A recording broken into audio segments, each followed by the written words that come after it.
দীর্ঘদিন ধরেই অবরুদ্ধ ফিলিস্তিনের গাজাবাসী। ইসরায়েলের একের পর এক হামলায় বিধ্বস্ত পুরো অঞ্চল। এমন অবস্থায় তেল আবিবের অবরোধ ভেঙে ত্রাণ নিয়ে গাজার উদ্দেশ্যে যাত্রা করেন ৪৪ দেশের ৫০০ নাগরিক। তবে ভূমধ্যসাগরে গাজা উপকূল থেকে মাত্র ১২৯ কিলোমিটার দূরেই বাধে বিপত্তি। ইসরায়েলি বাহিনীর আক্রমণের পর আটক হন ৪৮৪ জন যাত্রী।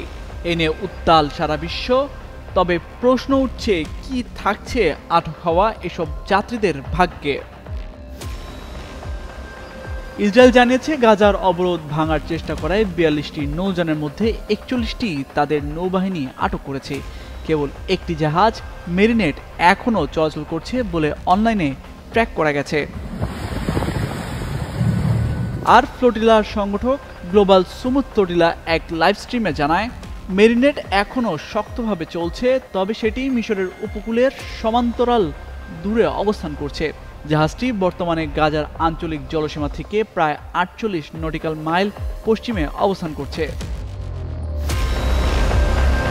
এদিকে সম্প্রতি সামাজিক যোগাযোগ মাধ্যমে প্রকাশিত একটি ভিডিওতে দেখা যায়, নৌবহর থেকে আটক হওয়াদের ইসরায়েলের আশদোদ বন্দরে নিয়ে গেছে দেশটির সেনাবাহিনী। সেখানে মেঝেতে বসিয়ে রাখা হয়েছে তাদের।